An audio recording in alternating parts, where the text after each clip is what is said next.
Hello and welcome to Kumza Africa Amplified, a podcast reverberating across Africa and beyond. It is a pleasure to have you along with us in this special episode of Kumza Africa Amplified with me, Kumbero Munjerere. In this episode, I'm joined by the former Prime Minister of Niger, the West African country called Niger, Dr. Ibrahim Mayaki. He is also the AU Special Envoy for Food Systems. He will be joining me exclusively here on Kumza Africa Amplified as we talk about all things Africa's development agenda. If you like the content of this podcast, remember to drop us your comment, subscribe, like, and share. Welcome. Dr. Mayaki, greetings to you and welcome to Kumza Africa Amplified. Well, thank you very much. It's a real pleasure to be here with you. It is a pleasure. It is a pleasure, Dr. Mayaki. Thank you so much for gracing us with your presence here, albeit virtually. How are you doing? Well, I'm doing fine. You know, I'm a retired man, but as President Kikwete says, former President Kikwete, when you retire, you put new tires. You see. I can imagine you must be having a hectic schedule, especially after the 38th AU summit, which was held recently. Yes, well, you know, as African Union Special Envoy on Food Systems, I'm quite busy on national, regional, and multilateral scene. And I also teach. I teach at the Louis University in Rome. Yeah. On a course which subject is Africa, Africa's society and politics. Yeah. So I'm quite busy. What does the new leadership of the African Union mean for Africa's development agenda? Well, it means three critical things. Yeah. The first one is acceleration. If the African Union was, when it was created, Yeah. the early 2000s, it was mainly to shift from a political focus which had to do with decolonization to economic focus which has to do with development, Yeah. economic development. So acceleration of development is the first critical point. Every commission needs to have as an objective the acceleration of development. The second point is Africa is a fragmented continent in 50 plus countries, inherited from the Berlin Conference. Yeah. This is a huge constraint to development. This is why the African Union main objective is integration. So first point, development, but development cannot happen if we do not integrate in a progressive manner.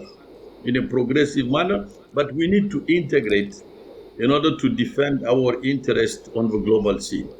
And the third point is that the building blocks of that integration are regional economic community, like ECOWAS, EAC, IGAD, etc. So the linkage between the African Union Commission and the regional economic community is a critical part of that acceleration towards development and integration. Yeah. The Commission is really a centerpiece in the future of the continent, especially given the new context in which we are.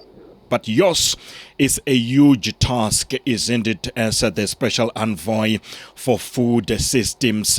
Talk to me about your special responsibilities as the AU Special Envoy for Food Systems. Well, the main role of the Special Envoy for Food Systems is to complement the Commission in its objectives of food systems transformation. Which means that the Special Envoy does not substitute itself to the Commission. It comes in order to support. So, support in doing what?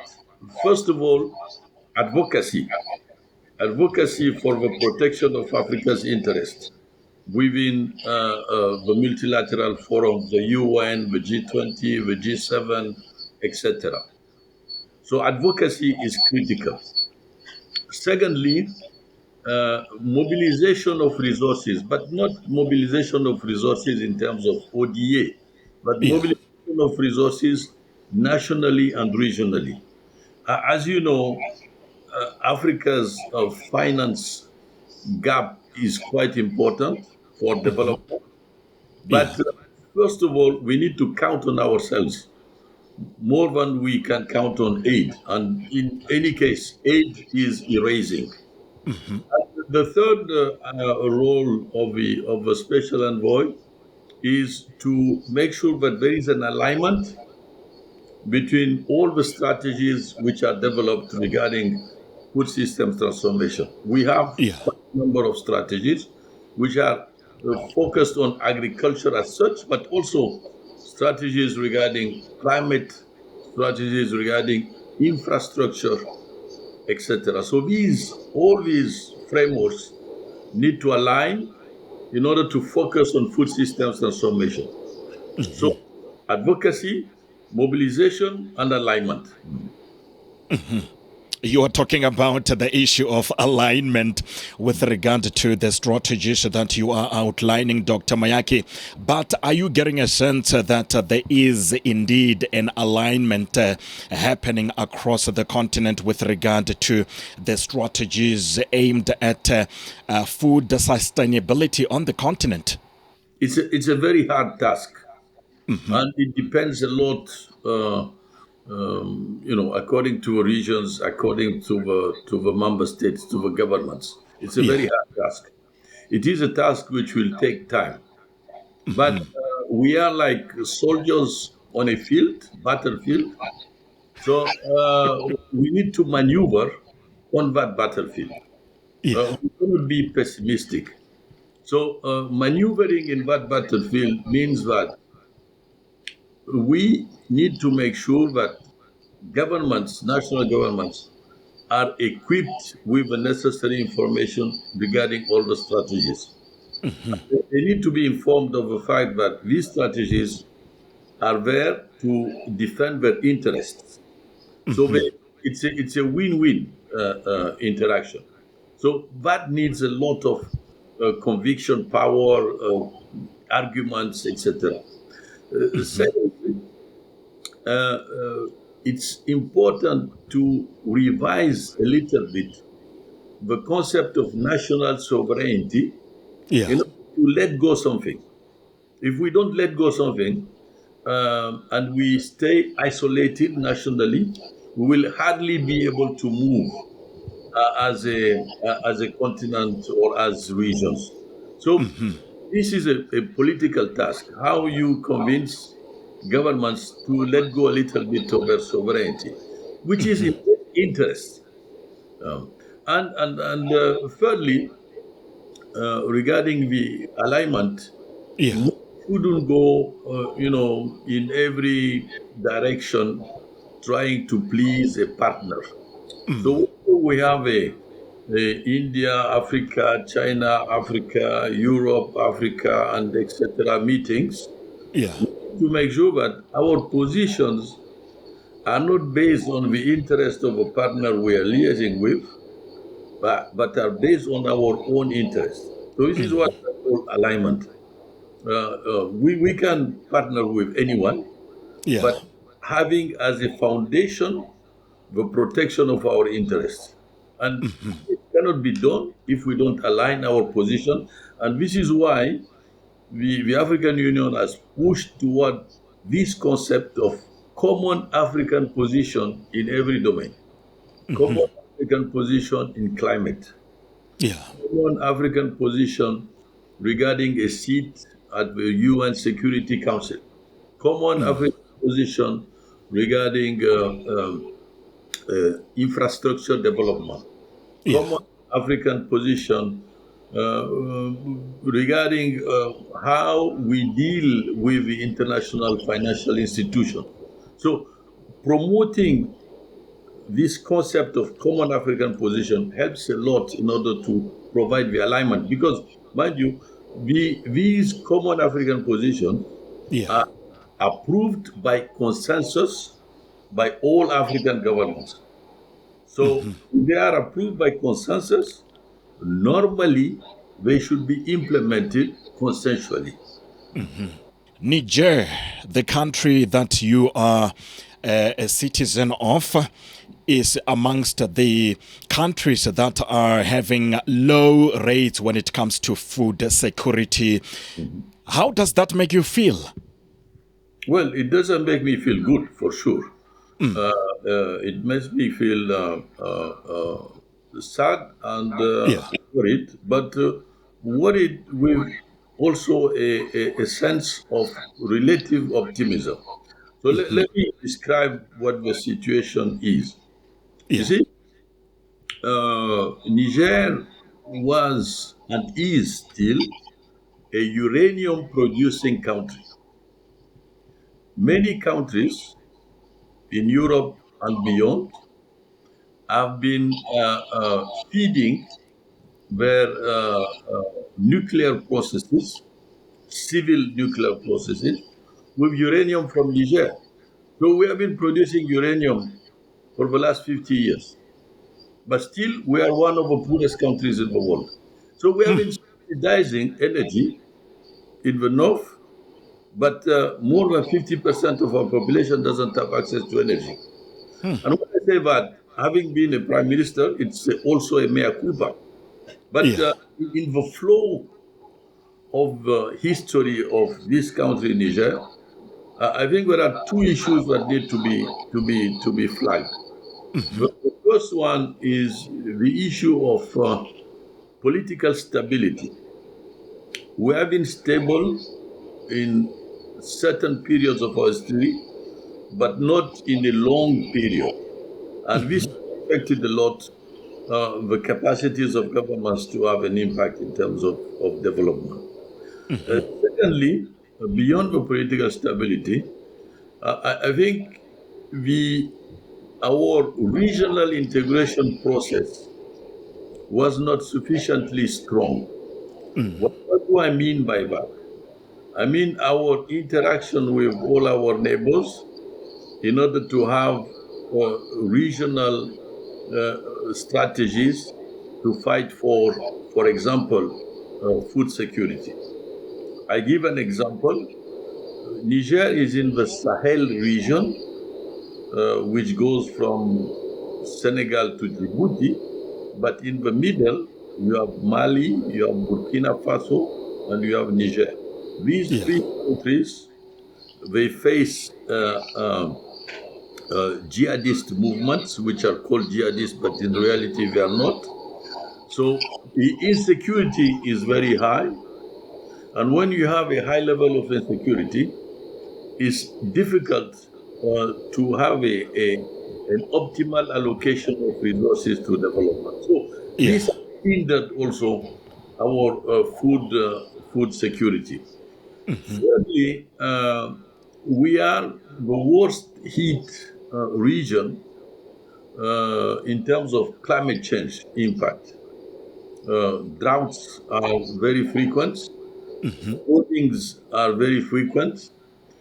We try to cope with climate change with adaptation policies, but it is a huge cost, and that needs a change in terms of behavior regarding farming, etc. It needs a higher allocation of resources, and it needs regional solution. Yeah. Because these countries like Mali, Niger, and Burkina are facing the same issues in the same space with the same population. So we need regional solutions. So if we can have political stability, regional solution, Yeah. and better manage our own resources, because we cannot count on external resources, then we will be able to reduce food insecurity and, and be able to, provide basic public services. Is it going to be easy, Dr. Mayaki, to get that political solution, especially following the withdrawal of these three countries, Niger, Mali, and Burkina Faso, from ECOWAS? Do you think that will complicate matters when it comes to getting that long-lasting solution to these problems that you are talking about? Your question is very important because it highlights the complexity in which we are. Yeah. When we talk about integration, at the same time, we do a separation of these three countries out of ECOWAS. Yeah. It's contradictory. But the thing is, these three countries, which are trying to create a bloc, what they want mainly is a review of how ECOWAS is functioning so that it is closer to the interests of our populations. I'm talking about what they want. Now, I'm quite hopeful that this separation will not be definitive and absolute. Discussions are ongoing in order to have a space which can allow the interest of these three to be protected, but at the same time to see how to reform the way ECOWAS has been functioning up to now. So it's as the Chinese say, it's a crisis, but every crisis is also an opportunity. So it's an opportunity to do better regionally, to have better regional institutions, and in order to fight insecurity, provide food security, which is essential, Yeah. and then look at development in a different manner. We know that Niger is also undertaking a process of negotiation, and I know that you, as the former Prime Minister of Niger, at some point way back, you were also involved in setting up a dialogue in the country. But what do you make of the current convention, the current dialogue that is taking place in Niger that will pave the way for elections? Well, you see, it's a very good question. I was invited to be part of that dialogue. I'm coming from, I was in Niamey, in Yeah. Niger, a few days ago. So I was part of that process in order to give ideas. It's an inclusive process. It's called the National Consultation Process. And out of this national consultation process, there should be a roadmap, and that roadmap should define new institutions, a new constitution, and new ways to look at the future of a country by coming back to a normality, because we are in a exceptional moment. In a moment of exception, we need to come back to normality. So transiting to normality needs a consultative process which has to be inclusive. Um, Everyone needs to be part of that. So I think good conclusions will come out of this process. But beyond good conclusions, what is important is how these conclusions are implemented. Yeah. And I think the lesson that we need to draw from our political instability is that we need to think much more in terms of national unity. And it's true, democratic institutions are important, but democracy is a learning curve. We need to go through that learning curve by having everyone on board so that there is no exclusion. So Yeah. that we need the definition of institutions that are much more inclusive. When they are much more inclusive, the motivation of everyone is higher in order Yeah. to implement an inclusive solution. So that's how I see it. Are you optimistic, Dr. Mayaki, that elections will be held soon in Niger? They have to be held anyway. Elections will have to be held, and when I can't tell you exactly. This national consultation will end in by the end of next week.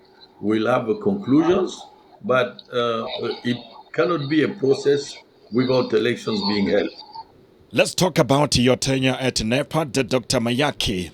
How would you describe your tenure at NEPAD? Well, when I arrived at NEPAD in quite a long time ago, Yeah. In uh, 2009? 2009 exactly. Yeah. NEPAD was then a secretariat, and the secretariat was hosted by DBSA, the Development Bank of South Africa, because President Beki had offered, after the adoption of NEPAD, to host the first secretariat, and we need to be thankful to President Beki for doing that, because it laid the foundations for the creation of what is today the African Union Development Agency. So I led the secretariat in its transformation from NEPAD secretariat to a NEPAD planning and coordinating agency, which was a transiting mode towards African Union Development Agency. And the main objective, which I was assigned to attain, was the integration of NEPAD Secretariat into AU African Union structures and functions. So it was quite a heavy lifting to do, because first of all, you had to convince member states that it was the right way to go. Secondly, you had to convince the African Union that it was winning by integrating NEPAD. And thirdly, you needed to refresh the NEPAD vision in order to adapt it fully to the African Union. That was Yeah. not easy, because we had leaders who were really very uh, clear on the objective. A leader like Mele Zenawi in Ethiopia, who was chairing the NEPAD Heads of States Committee, Yeah. allowed us to really be efficient in transiting to the NEPAD Planning and Coordinating Agency. And, he passed away, lamentably, and Yeah. we pursued the transformation to the African Union Development Agency, NEPAD. What I retain from this period are, mainly four things. The first one is, when there is a political will within the African Union, you can really be efficient and attain the objective. When there is political will. A political will was clear from the heads of states who were part of that heads of states committee of NEPAD. So political will. Second, the resources. Many countries came from the founding members of NEPAD. The Yeah. South Africa, Nigeria, Algeria, Senegal, Egypt, Algeria. So these founding members helped a lot in terms of providing resources to move the Secretariat towards an AU entity. And then the third point is how we convinced the African Union Commission that NEPAD was not a competitor. Yeah. And in order to convince the African Union Commission that NEPAD was not a competitor, we need to differentiate between the functions of NEPAD and the functions of a commission. Yeah. And the idea we came with was to say, well, look, the commission sets the strategies, and the role of Nepal is to help implement these strategies by moving at regional and national level. So our role as Nepal is not, and AUDA now, is not to define strategies for the African Union, is to implement the strategies that have been defined by the African Union and by the African Union Commission. So that differentiation of roles provided a clear complementarity between the African Union Commission and NEPAD. So there was no competition. Yeah. And the spirit which needs to remain, a spirit of non-competition, but of complementarity. Thirdly, today we have the first African Union Development Agency. There is no other region in the world which has a regional continental development agency. So this is a huge achievement. Yeah. Why is it a huge achievement? For two reasons. The first one, because we are a vehicle which can help accelerate implementation at national and regional level. And secondly, we can feel the role of a think tank to the African Union Commission by digesting positively all the feedback regarding the implementation that we do on the ground. So this is really important. And lastly, the last point is we need to think in the long term. And in the long term, when in the next 20 years, hopefully, the African Union Development Agency can be as big as the African Development Bank in terms of thinking, in terms of financing, and in terms of implementing, but a genuine African institution. What would you say are the key challenges that you faced during your tenure at NEPAD?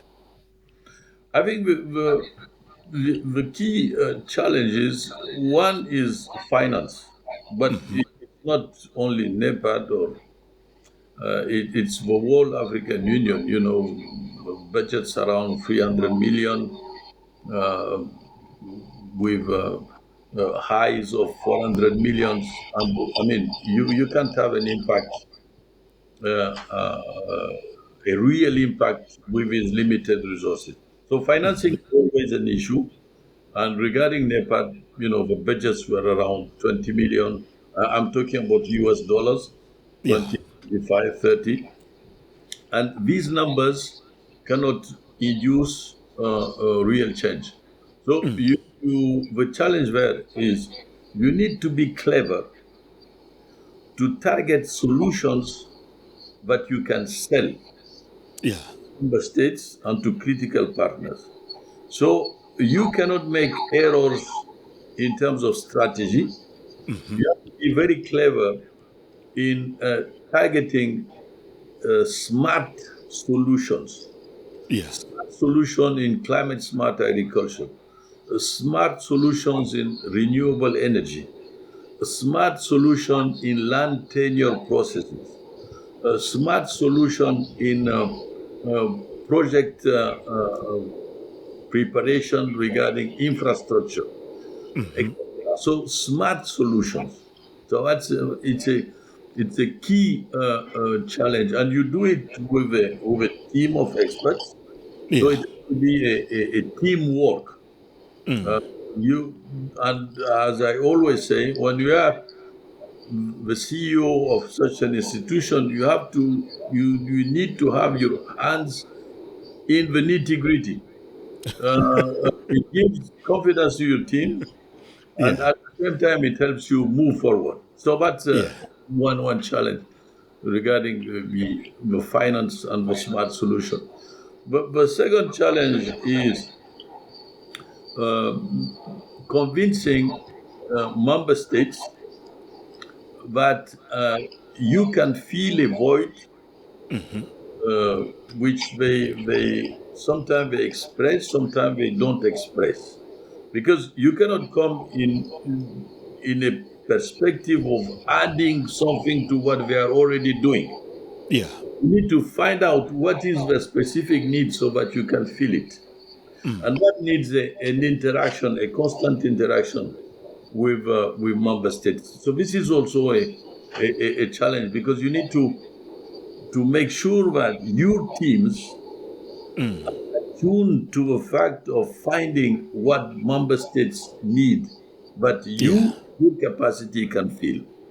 And the third aspect is you need to think long term. Mm. You cannot be, if you are defining a budget annually, fine. But you Yeah. need to think what can this institution be in the next 10, 15 years. So Yeah. this is what drives you forward. And you need to communicate that to your team so that they are motivated and they don't become bureaucratic. Because if they become bureaucratic, I mean, their motivation will be low. Yeah. So there are a few challenges which I can mention. Yeah. Yeah.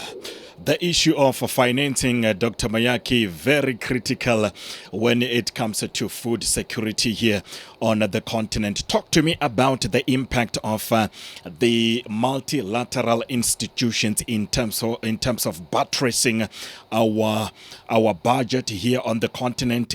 Yes. So we historically, Yeah. Africa has had a kind of tumultuous interaction with international financial institutions.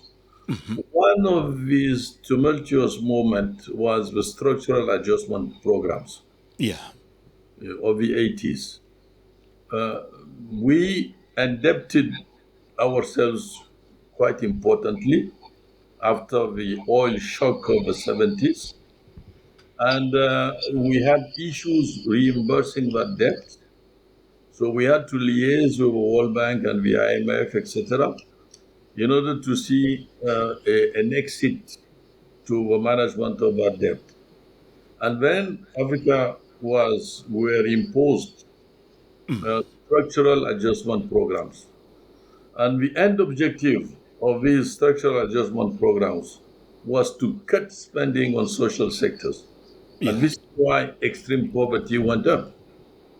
But the lesson we learned was that we shouldn't go back in our interaction with these international financial institutions to this type of structural adjustment programs.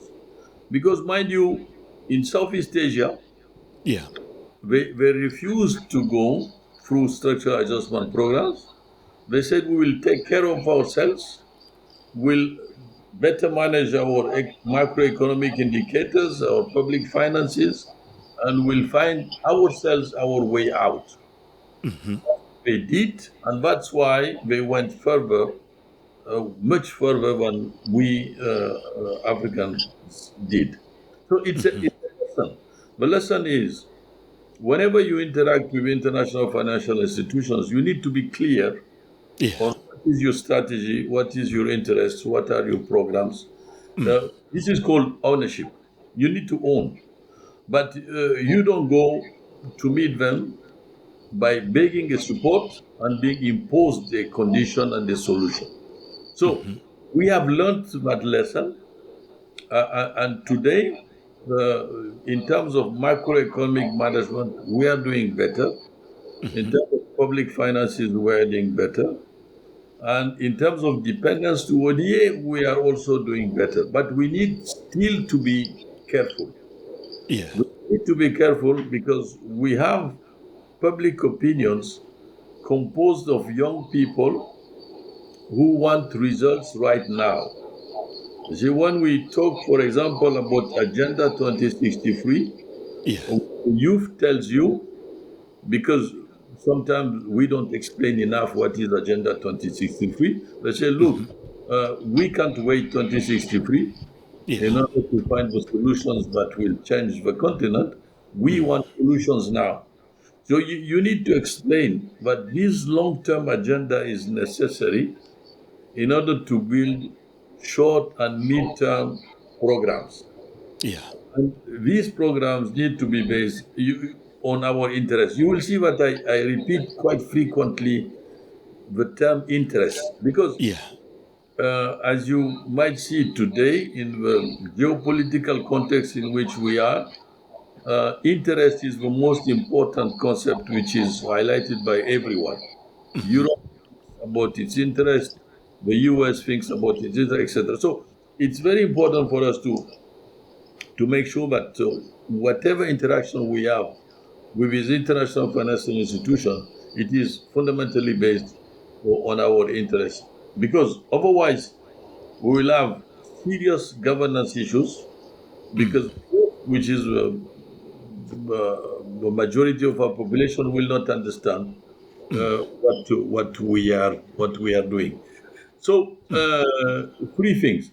First Yeah. of all, we are doing better in terms of macroeconomic management, but we need to be careful because many African countries have a high level of debt because they borrowed at high interest rates compared to other countries elsewhere because of a perception and not because of a reality. Uh, Secondly, social sectors are important for development. Yeah. Social sectors are important for industrialization. You see, health and education are critical sectors which should not be neglected because you will not be able to industrialize if you Yeah. don't solve these social issues. And, and thirdly, when we deal with these institutions, we need to flag the fact that we know where the finance is. The question is, what are the smart solutions that can allow us to have this finance? Yeah. It's not a lack of money which exists. No, it's a lack of designing the right solutions which can allow us to have the right financing. And let me give you an example on that. Sure. If you take African pension funds, sovereign wealth funds, and you put all their assets under management together, they are way above $1 trillion. Where do these pension funds and sovereign wealth funds, where do they invest? When you ask the question, where do they invest? And you look at their numbers, you see that they invest in Australia, in the UK, in the US. They don't invest in Africa. So when I was head of Outer Nepal, we did a study and we found out that these pension funds and sovereign wealth funds were investing less than 1% Yeah. in Africa's infrastructure. So we designed what we call the 5% agenda, how to move them from less than 1% to 5%. Mind you, 5% is not a lot, but it would bring a huge change in terms of financing infrastructure, for Yeah. example. Yeah. We also need to look out ourselves and look at the smart solutions that we can find in order to provide the necessary finances for our Yeah. development. But though, did those interventions, yield positive results, Dr. Mayaki? Yes, because we gathered all these pension funds, sovereign wealth funds, and the idea, by the way, is promoted by the African Development Bank today. So they are doing better than before. Before we were in an immobility. We didn't move from the 1%. And we see now that there are movements towards moving to that 5%. So it has had an impact because it has also demonstrated a huge point, which will Yeah. be the essential point of financing in the next 2025, in the years to come. It's domestic resources mobilization. Yeah. If we can count on our domestic resources mobilization and promote them, then we solve a critical issue regarding financing. You spoke about the impact of climate change, Dr. Mayaki, as we know that climate change is having a devastating impact on food security here on the continent. Talk to me about what can be done and whether the climate change mitigation strategies are yielding positive results for the continent. Yes, that's an important question. First of all, we are a zero net emitter in terms of greenhouse gases, in terms of CO2, Yeah. but we don't emit, but we suffer from the emissions which are done elsewhere, and we are severely impacted. So, in response to that impact, we need a strategy of preparedness and a strategy regarding adaptation solutions. So our focus is more on adaptation, but mitigation because we don't emit a lot. So it's about adaptation. Yeah. So on the issue of adaptation in food systems, we have a huge asset, which is the knowledge of our farmers who for centuries have known how to cope with climate change. But these farmers now, in order to produce better and to resist better to climate change, they need science and they need technology. Yeah. So the role of governments is to put science in their pockets and to provide them with technological solutions in order to fight climate change. Whether it is drought, whether Yeah. it is about floods, whether it is about cyclones. So investing in adaptation is the way to go because the returns are high. We'll be able to limit the impact. And in order to invest in adaptation, we need what we have today, the national adaptation plans, but we need to invest more in the national adaptation plan. We need to invest more in the science, and we need to invest more in putting the science in the pockets of the farmers so that they can resist. So we need to do more with less, and that's the challenge that we have today. But I must say, regarding food system transformation, but in 2003 we defined CADEP, which is the Yeah. main instrument of agricultural transformation. CADEP was designed in Maputo, and then 10 years after, in 2014, in Malabo, Yeah. we designed the Malabo strategy, which was multi-sectoral by integrating issues of land, nutrition, etc. And now we have a Kampala Declaration, which has focused on very critical tools. Yeah. And all the issues regarding climate smart agriculture are well enhanced in the Kampala Declaration and Kampala strategy. So the last point I want to make is that uh, technological innovation Yeah. will be a critical dimension in order to resist to climate change. Finance, definitely, but technological innovation. And we see these technological innovations happening everywhere in the continent. We mentioned Niger as one of the countries that are ranked very low when it comes to the issue of food security. Which other countries do you think should get urgent attention in your view? Well, I will respond, but just to make a small correction, Yeah. uh, uh, food security in the last 5 years Yeah. has quite importantly improved in Niger, in Yeah. the Sahel region. It's just to make that small correction. If we look at the numbers. So I think Yeah. the Sahel region is a critical region. That region, which I say goes from Senegal to Djibouti, going through Mali, Niger, Burkina, the north of Cote d'Ivoire, the north of Congo, and then you have Chad, Sudan, etc. So Yeah. this region, which is the horizontal bar of a T, of a, Hmm. this region is quite critical Yeah. because of climate, because of insecurity, and so this region is a critical one. And when Hmm.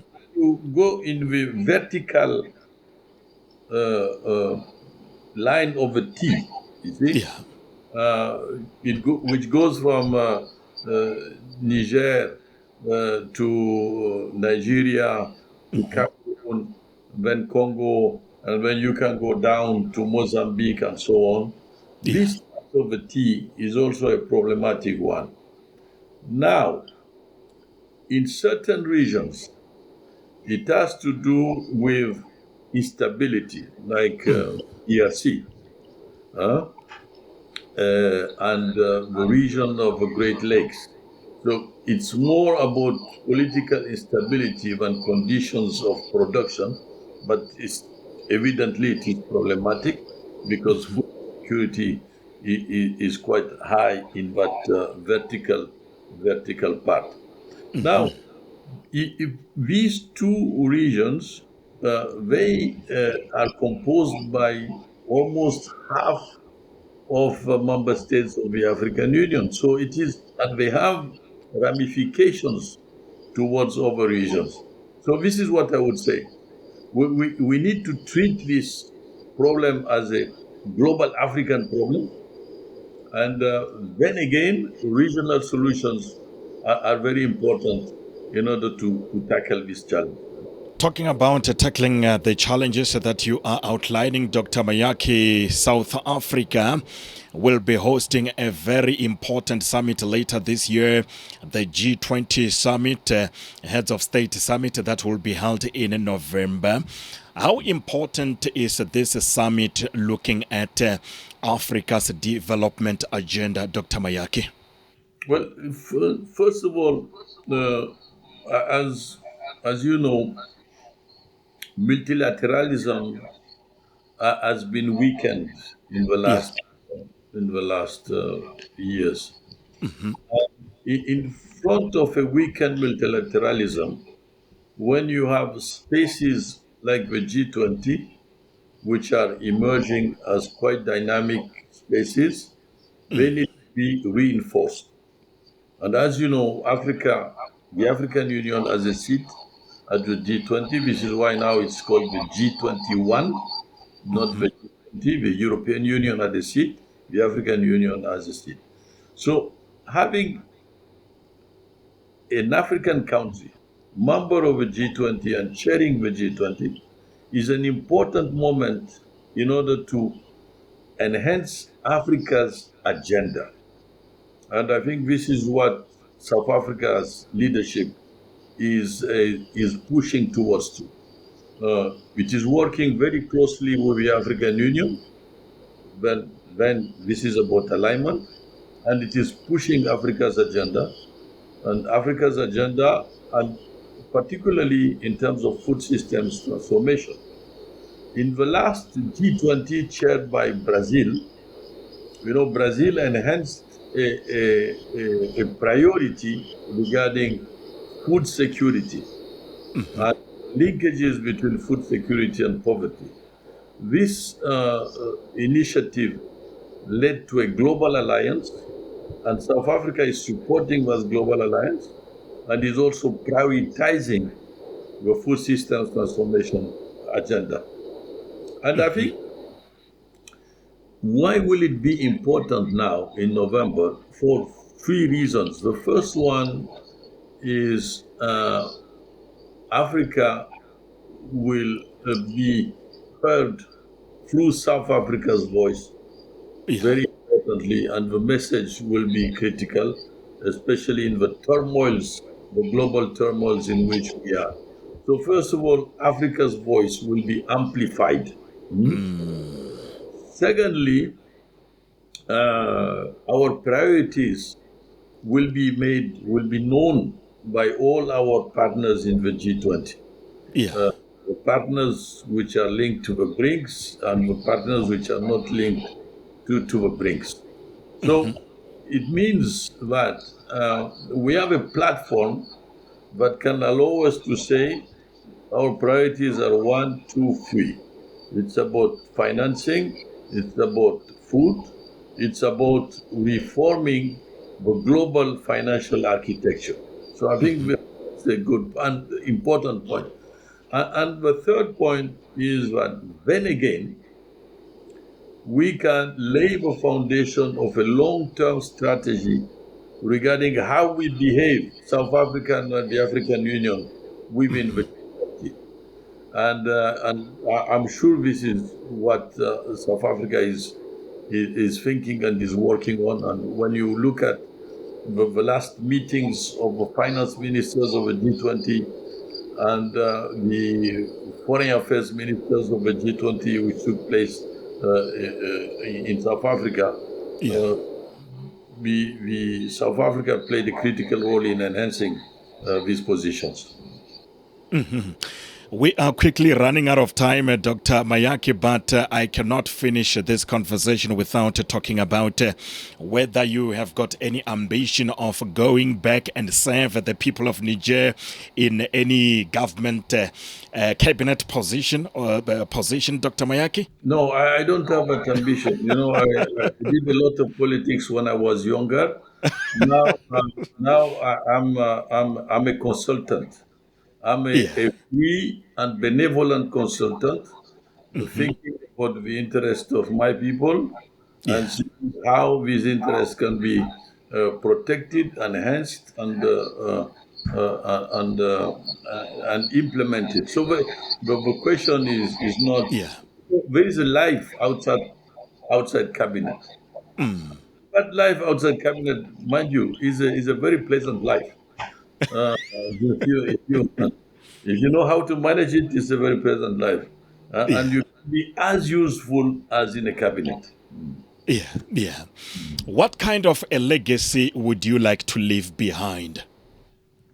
Well, the legacy, it's a big concept, Yeah. but mainly the main legacy that I would like to leave behind is to have served as best as I could. Uh, This is important. To have served concretely, not philosophically, to have served concretely as best as I could in Yeah. all the domains in which I was implicated, whether it is science, education, health, infrastructure, climate, and evidently food systems transformation. Dr. Mayaki, any parting shot? Well, first of all, let me thank you because Yeah. let me thank you for these very critical and pertinent questions, which allow me to set a discussion with you. So Yeah. I applaud your podcast and what you're doing. I think the more you invite Africans to that interaction, the better it is in order to send a message to the youth. So my last word is, see, by 2050, Africa will have more than 2 billion inhabitants. And mind you, a good part of these 2 billions are already born and with us. Yeah.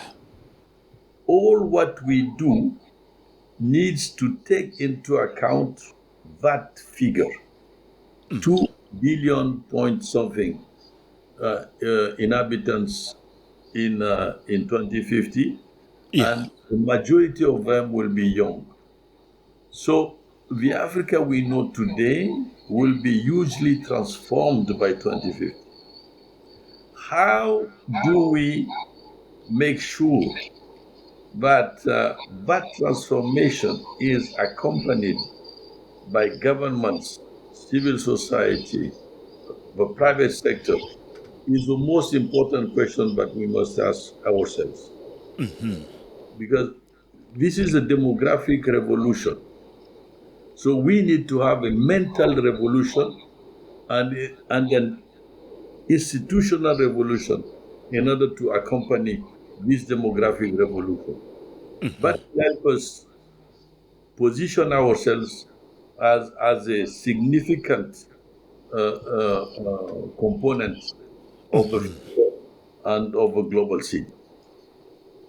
Dr. Mayaki, it has been such a pleasure having you here exclusively to Kumza Africa Amplified. I enjoyed the conversation, and I hope that everyone who is watching this conversation has enjoyed this conversation. Thank you. Thank you so much for Thanks joining to us, you. Dr. Mayaki. Thanks to you. Thank you very much. It was a pleasure. And that was Dr. Ibrahim Mayaki joining us here exclusively to Kumza Africa Amplified, reverberating across Africa and beyond. He is the former Prime Minister of Niger, the West African country, and also he is the AU Special Envoy for Food Systems. Thank you so much for watching. I hope you have enjoyed the conversation. If you like the content of this podcast, remember to drop us your comment, subscribe, like, and share. Until next time, it is goodbye for now. Cheers. Cheers.